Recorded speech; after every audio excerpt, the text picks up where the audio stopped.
Hello and welcome to Trendlines, a podcast on global affairs brought to you by World Politics Review. My name is Elliot Waldman and I'm an associate editor here at WPR. Before we dive into today's interview, just a quick reminder to listeners to tune in again on Friday for our editor's discussion, looking at the week's top headlines. When the government of Singapore passed a law aimed at cracking down on so-called fake news last fall, activists, academics, and free speech advocates warned that it was a pretext by the ruling People's Action Party to censor voices critical of the government. The Protection of Online Falsehoods and Manipulation Law allows the government to force social media platforms and users to issue corrections or remove any offending posts. Failure to comply for individuals results in a fine of up to around $70,000 or up to 10 years in prison. Companies, meanwhile, can face a fine of up to around $730,000 for failure to comply. Since it was passed, the law has been invoked several times against opposition figures and media outlets critical of the government, and last week the government even ordered Facebook to block access to the page of an alternative news site. Singapore's government, for its part, says the law is a necessary and practical measure to curb the spread of disinformation and hate speech online.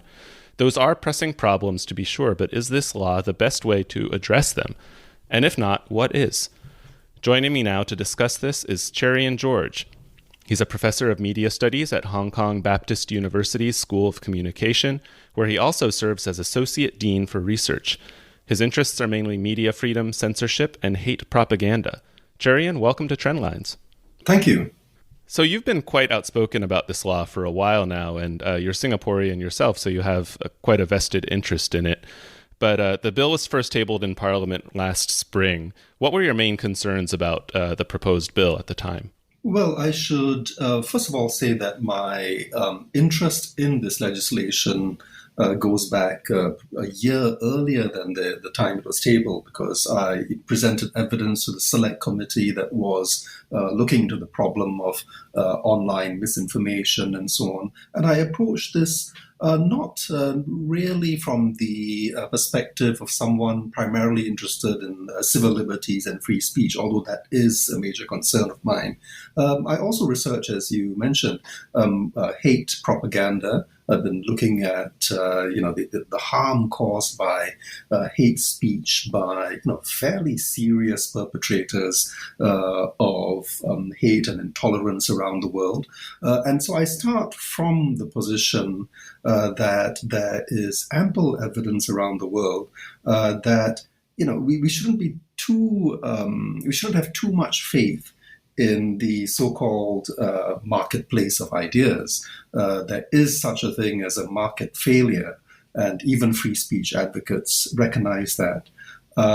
So I certainly do believe that there is something to be said for concerted, strong societal action against disinformation, in particular hate propaganda. But I just did not feel that this law was the way to do it. Why not? What were some of the main concerns you had, or the main flaws that you saw with the way this legislation was being crafted? As you said, one of its flaws is that it allows a government, armed with this law, to abuse it in ways that have really nothing to do with, cleaning up the information environment, and has everything to do with staving off scrutiny and accountability of its actions. So that is one major problem. The related to that is, my conviction that if we're going to address the genuine problems like hate propaganda, like fake science, for example, that is in the way of addressing problems like epidemics or climate change and so on, you have to build trust. You have to build trust in the institutions, both of government as well as in the press, in academia, and so on.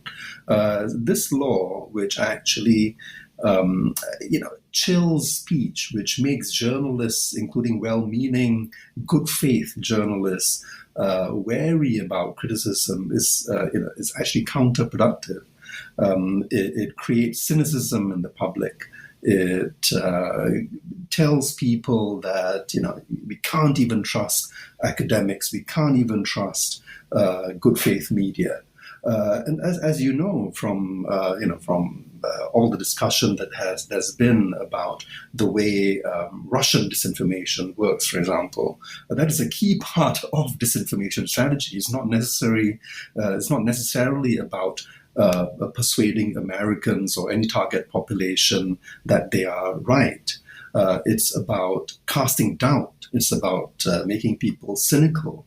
And unfortunately, the adoption of this kind of fake news rhetoric by the Singapore government, this strong message that fake news is everywhere, even from the mainstream media, even from academics, plays into the hands of precisely those actors that we should be wary of. And so how much of an issue is fake news and what you call hate propaganda and disinformation in Singapore? We're very familiar with it here in the U.S., as you mentioned, and it's a rising concern in other parts of the world too. But what about in Singapore?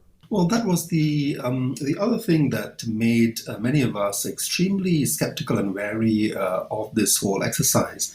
The fact that it has not been a major problem in Singapore. I mean, of course, there are cases of irresponsible speech. One of the main targets of the law in the last few months has been, I guess, Singapore's closest equivalent to InfoWars, an out-and-out disinformation site that can't be really called alternative journalism. The independent journalists in Singapore don't even consider the site to be journalism. It's something really well beyond the line. Yeah. So there are cases like this of malicious speech, bad actors, and so on. But the truth is, they have not caused any serious harm. Singapore is not the U.S. Singapore is not Western Europe or India or Indonesia. Our politics is hardly as polarized. There is still a high degree of trust in democratic institutions, in the press, in academia, and so on. Well, that's good to hear. But at the same time, in Singapore, you do have a political party that tends to be rather draconian and rather active in its measures to maintain its grip on power, no? Yes, so which is precisely why, when we take the evidence that, in fact, fake news and disinformation is not as serious a problem as we see elsewhere, and then look at the way the government has introduced one of the strongest laws in the world against this phenomenon, you have to wonder, what is it in aid of? And certainly it's reasonable to say that one of the effects, intended or otherwise, is in fact to strengthen the government's dominance, not so much to clean up cyberspace, not so much to disarm cyberspace, but really to monopolize the tools of misinformation and propaganda in its own hands. So we've had a few months now to observe the implementation of the law. I'm wondering if anything that the government has done since the law was enacted has changed your opinion at all. Well, I was fairly convinced that the government would not use the law to the full extent possible, because that's just not its style. The Singapore government's style of legislation when it comes to speech is to give itself maximal powers, which can be pretty intimidating, but not usually to use those laws to the full extent. So, for example, till today, the Singapore government has the power under the Internal Security Act to detain anyone without trial and throw them into detention. But it has not used that power against peaceful dissidents or critics or the media in more than 30 years. Similarly, it has the power to close down any daily newspaper anytime it likes. It has not used that power since 1971. Yeah, and similarly, some of these more recent laws, are there in the background. They spread some fear. It certainly does have a chilling effect. They tend not to use it if they can't. I call this style of government calibrated coercion. It's about using just enough coercion to get the job done, and thus avoid the kind of moral outrage that regimes tend to attract when they overplay their hand and when they use too much violence. So I was fairly certain, based on the Singapore government's track record, that it was not going to use the more extreme elements or extreme features of this law. And sure enough, what we've seen since October, when the law came into effect, is that they've used the minimal feature in this law, which is to demand a correction order. This is where the content remains online, but the website or the social media platform is obliged to pin government clarification alongside the original content. So, if you're looking for silver linings, yes, the government has been calibrated in its use of of this particular law. But it certainly is disappointing that it has so quickly used the law not against those kinds of ills that it had warned the public about, which includes, disinformation that could threaten Singapore's racial and religious harmony, etc. But it has actually gone after opposition politicians who are just engaging in public debate, albeit with one or two factual errors, within their posts. So that's been disappointing. How quickly they've used it in a political way, quite clearly to in their own interests, rather than to protect Singapore's public security or national security or racial and religious peace. There seem to be some concerns among Singaporeans that as elections are scheduled to be held in Singapore by April next year, I believe, at the latest, but potentially even before that this law could be used in precisely that kind of political way to disrupt the opposition, to prevent them from getting their message out. Do you share those concerns? Well, yes and no. It certainly will and already has, tied up the opposition and having to respond to these, POFMA orders. In one case, at least, they've taken the government to court to challenge it. So it is a distraction for the opposition. Does it substantially limit the opposition's ability to get its point across? Probably not. Will it chill the opposition's speech? Probably not, because the opposition, are more experienced navigators of Singapore's political terrain. They would not be in opposition if they didn't have an appetite for risk. This is, certainly not the most, fearsome threat. It's not the most explosive landmine they have to deal with. Defamation is still, far more formidable. Leave aside the Sedition Act and so on. So I don't think this will hamper the opposition significantly. I think it probably will have a bigger effect on foreign media, who ironically have on paper more freedom to cover the election in Singapore politics, but also less patience to figure out what this law is about and how to navigate around it. So we've seen instances in the past where regulations and laws that are not particularly fearsome have chilled the speech of foreign media. Because even if their correspondent on the ground senses that maybe this is a risk that is worth taking, their lawyers back in New York want to be more careful. So that is bound to happen. That to a certain extent will happen also to local mainstream media.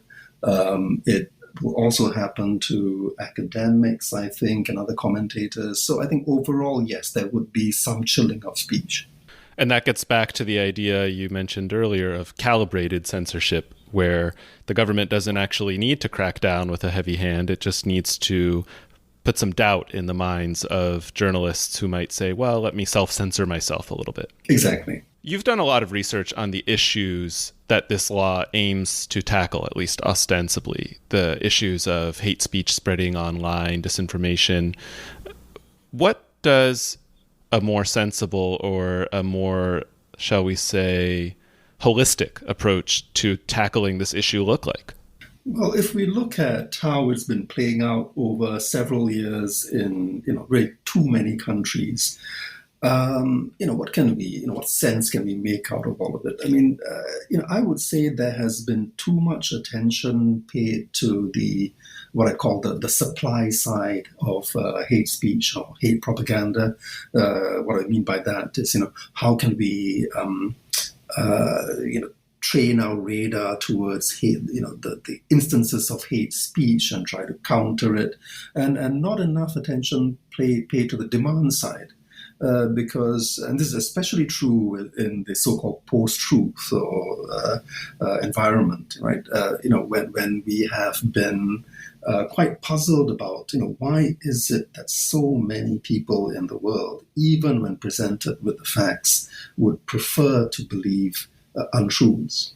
And it's too easy to just say that people are being stupid and so on. I think there's not enough serious attention given to the fact that, maybe they prefer to believe untruths because they've been let down by establishment institutions for just far too long, right?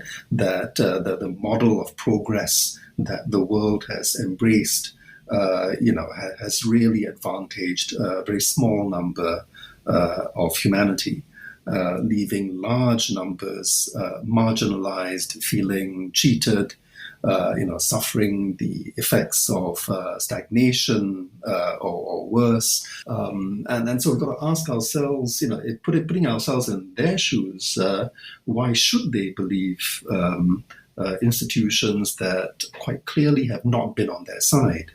And why not believe individuals who say they have all the answers, including, unfortunately, the very common tendency to blame problems on some vulnerable minority.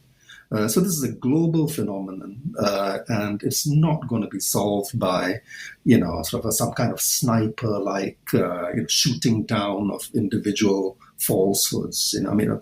Of course, fact-checking, which is another global trend. Yeah. Fact-checking institutions are important, but they solve they're addressing the symptoms rather than the underlying issues of deep injustice in many of our societies. Not to mention that the work that fact checkers do it's Sisyphean. It's correcting one online falsehood while meanwhile 100 or 1,000 others are cropping up all around you. Exactly. So, sometimes it seems to be done to make media and social media companies feel better so that they can say they're doing something. I mean, of course, I wouldn't knock it completely. It is an important part of the solution. But, we also got to remember that, not only are we only able to address a small percentage of the falsehoods, we also need to remember that hate propaganda does not only work through falsehoods. It also works through distortion, through framing, including the framing of truths. I mean, to give you a very common example that we see in Europe, in the US as well, I guess, and in Asia. Just the selective reporting of cases of alleged sexual violence. You have a website that only includes such cases that are perpetrated by brown-skinned, minorities.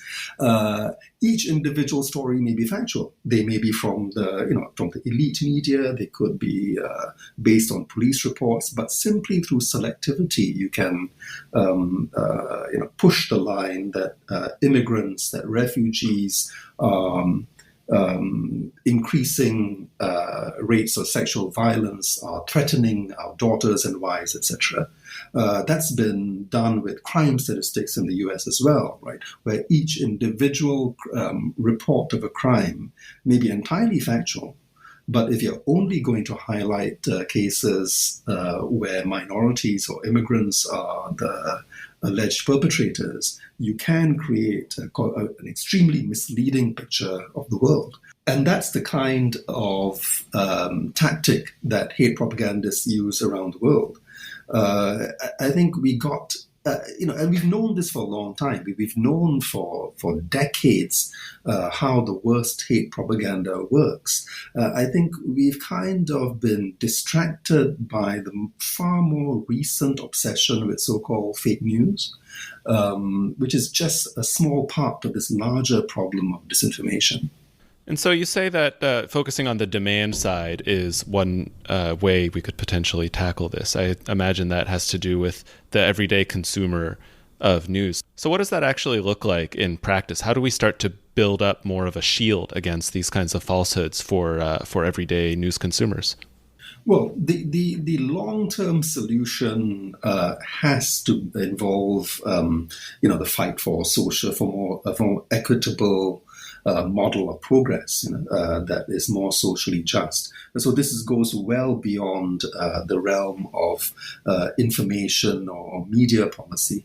But if we're looking more narrowly at how do we fight this information battle, I mean there are interesting ideas out there which include work being done in the behavioral sciences that look at the idea of pre-bunking, for example, which turns out to be more effective than post-hoc fact-checking.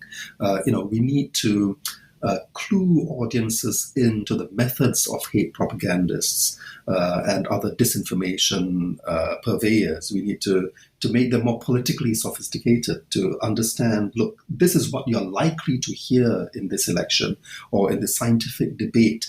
This is what certain vested interests are likely to be telling you.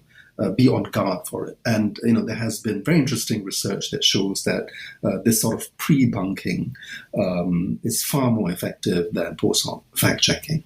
What exactly is that pre-bunking? What do you mean by that? Cultivating a public that is not only more media literate, but I think also more politically literate.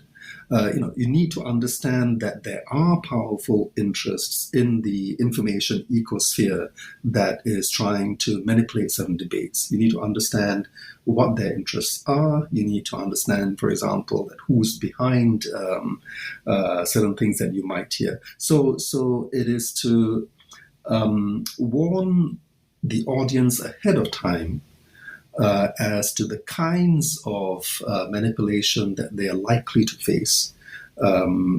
So, for example, if people know ahead of time that scapegoating, that blaming minorities for all your economic and social problems is a standard playbook response of demagogues and so on, when you hear that kind of speech from politicians, you know what's going on. You know that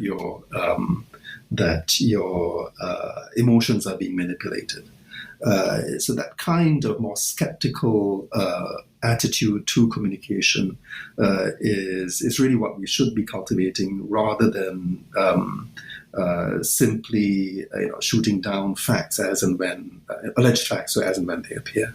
Or perhaps maybe another example would be warning voters of certain misleading campaign ads or tactics that political campaigns are being used to put false information out there so as to inoculate them against those kinds of tactics. Exactly. So the term inoculation is a very powerful one to get across. In the same way that it works, with vaccines and so on. You introduce people to a bit of it so that they know what's going on, so that their own information processing systems, their own cognitive processes are able to deal with the bad stuff when it comes. This all sounds very enlightened. I'm wondering if you had a chance to share this kind of approach with members of parliament in Singapore when you went to participate in some of the hearings about cracking down on this issue.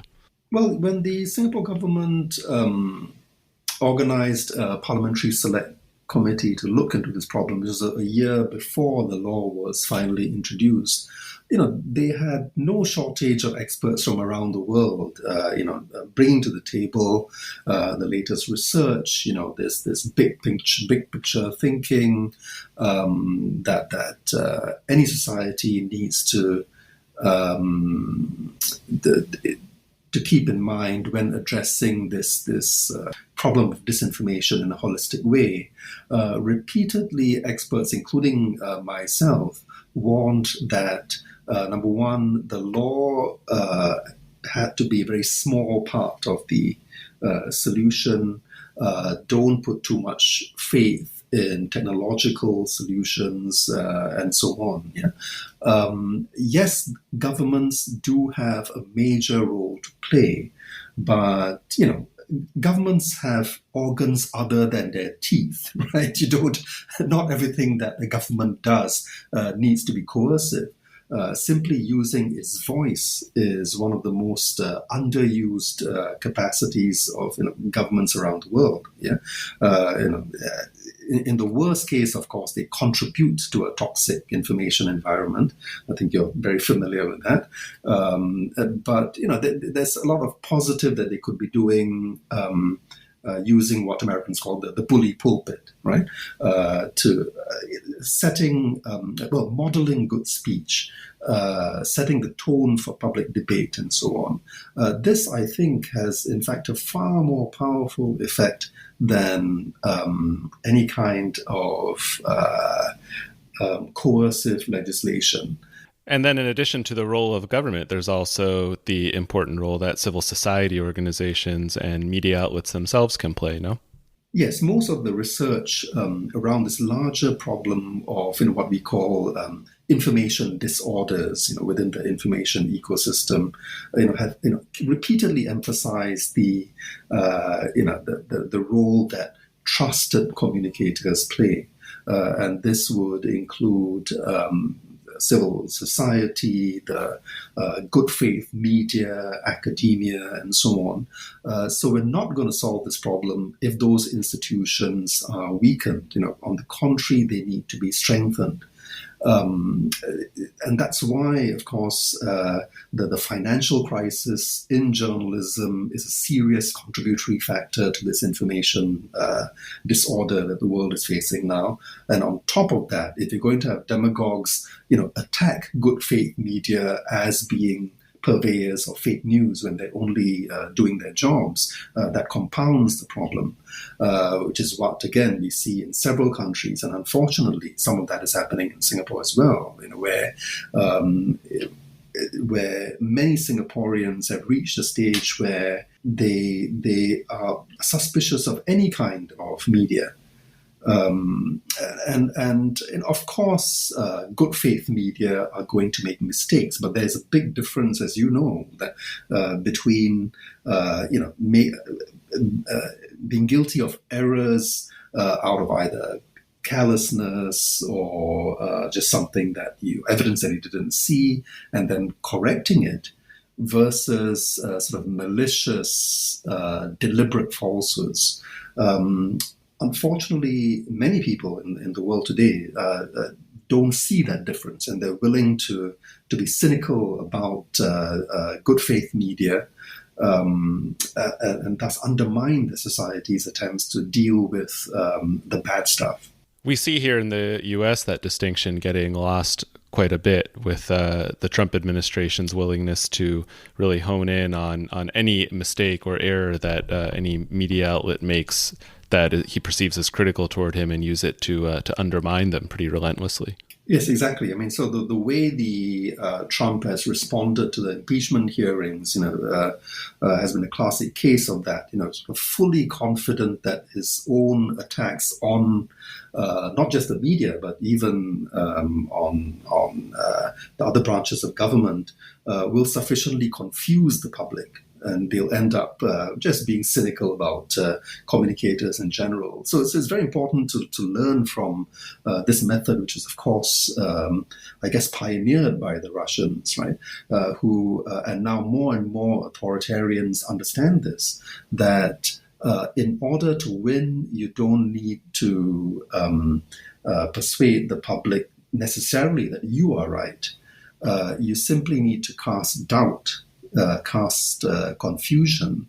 When that happens, then people have a problem getting together and solving problems. Without trust, you cannot have collective action to solve the big problems that we have. And so who ends up winning? Who ends up winning is the status quo. If nothing can be done, you're stuck with the world as it is. So this is a technique that was, of course, mastered by the Russians, but also, of course, by the tobacco industry, by energy industry, and so on. By casting doubt on the signs of tobacco-related illnesses, on the signs of man-made climate change, people are unable to get their act together. They're unable to get behind the kind of necessary laws that we need against things like tobacco advertising or against proliferation of fossil fuel usage and so on. And when people can't get their act together, the winners are, of course, the big business and other interests who are deeply invested in things as they are. I did want to come back before we wrap up to ask you about this fake news law in Singapore. You mentioned that it's the strongest one in the world.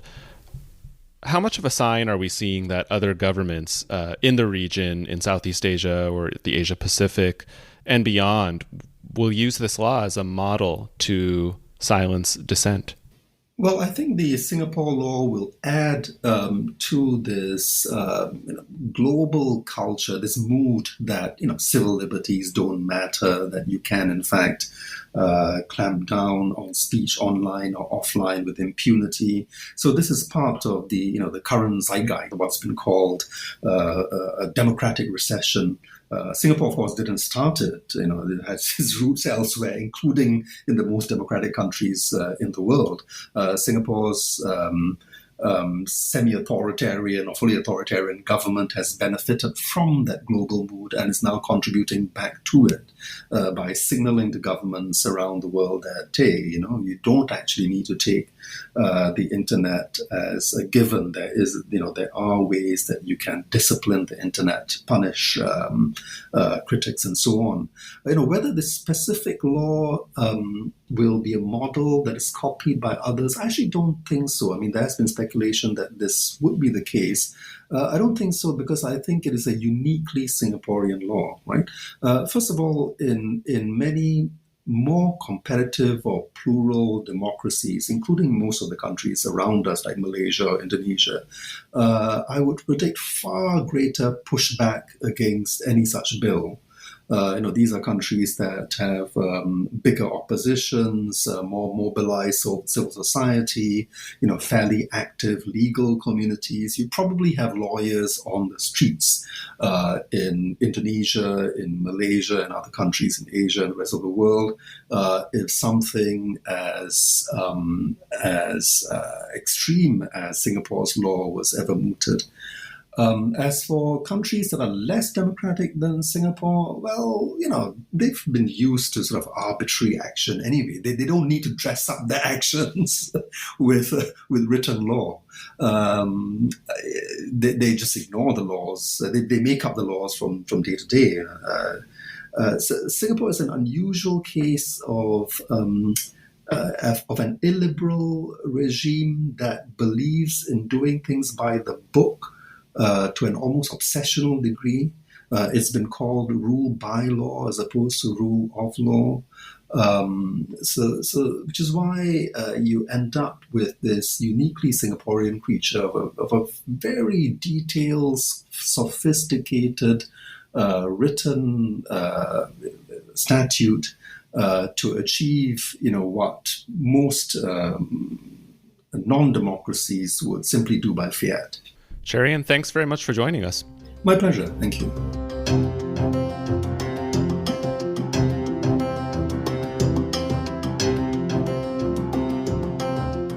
Cherian George is a professor of media studies at Hong Kong Baptist University's School of Communication. If you'd like to comment on the discussion, ask a question, or even suggest a topic for a future episode, drop us a line at podcast@worldpoliticsreview.com. Trendlines is produced and edited by Peter Dury. You can follow him and WPR on Twitter. And while you're at it, don't forget to sign up for our free daily newsletter. It's the best way to keep up with what we're publishing, and you'll also get a code for a 25% discount off an annual subscription. To sign up, go to wpr.pub/trendlines. That's wpr.pub/trendlines. Thanks for listening, and tune in again next week.